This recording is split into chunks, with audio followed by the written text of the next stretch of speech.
in this talking about covalent bonds, we'll look at first naming those bonds, and second, we will look at how we draw those bonds. So important things that you need to know with covalent bonds is first, covalent bonds are between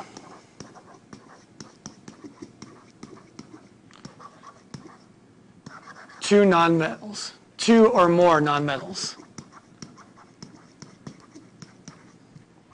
So nonmetals, again, are on the left-hand side of the periodic table.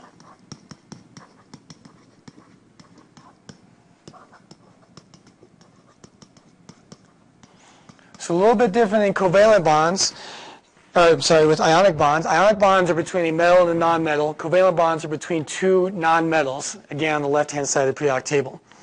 So with these, when we name them, the numbers in the formula actually matter. So we'll look over a couple of these, and you do want to know some basic things as far as prefixes go. So prefixes that we will be using, and these will be provided for you on the test. We have mono, which means one. Di means two. Tri is three. Tetra is four. Penta is 5. Hexa is 6. Hepta is 7. Octa is 8. Nana, typically we say nano though, so I'll write nano, is 9. And deca is 10. So those are the prefixes that we're going to be using when we name them. So naming is fairly straightforward. So when we name, let's get a couple examples here. We'll have H2O. The nice thing is that the names are very, very descriptive here, so you don't have to do a whole lot of thinking to get these figured out what the formula would look like. So H2O, I've got two hydrogens, so I'm going to put di, saying I have two. Hydrogen. And then I only have one oxygen, so I'm going to put monoxide. So mono coming in to tell me I have one of those.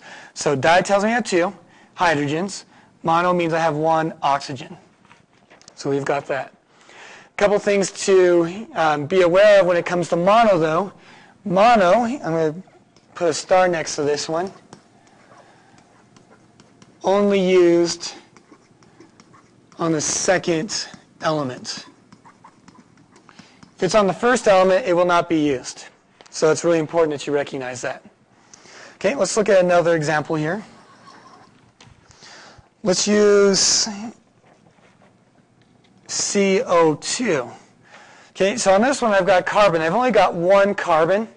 So in that case, we would think about a prefix being mono, but again, mono we can't use in the first one, so we just say what it is. So it becomes carbon, and then I've got two oxygens, so 2 is di, and then we put oxide.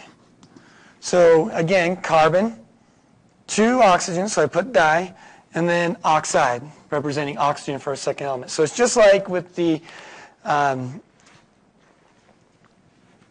bond that we were looking at there, our ionic bonds, where we put the first syllable and then the ide ending. In this case, we're going to add in the prefixes to tell us how many we've got. So there's the second one. What if we have something kind of like this?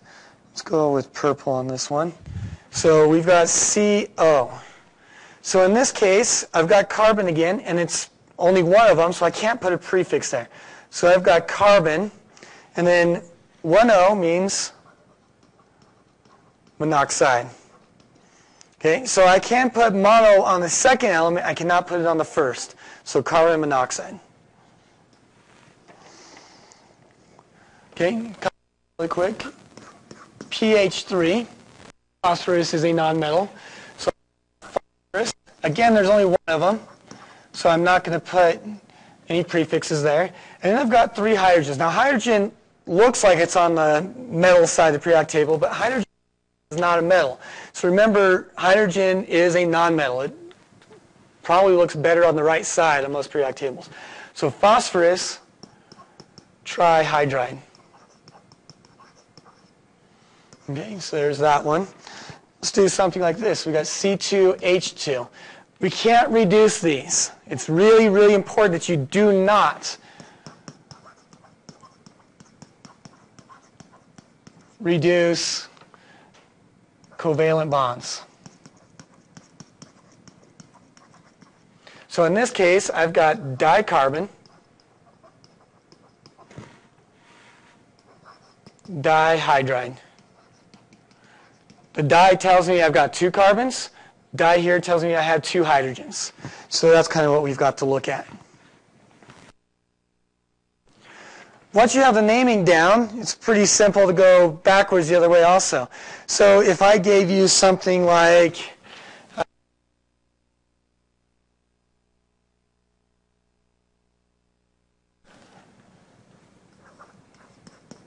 octahydride, if I wanted to go the other way, and then I've got oxygen, or sorry, not oxygen. Look too fast there. Should have paid attention to what I was writing there. So I've got 6 carbons, and then I've got hydrogen. And hydrogen's octa means I have 8. So C6H8. That would be my formula for this particular thing. So very easy the other way. All right. And now for drawing bonds. Now, one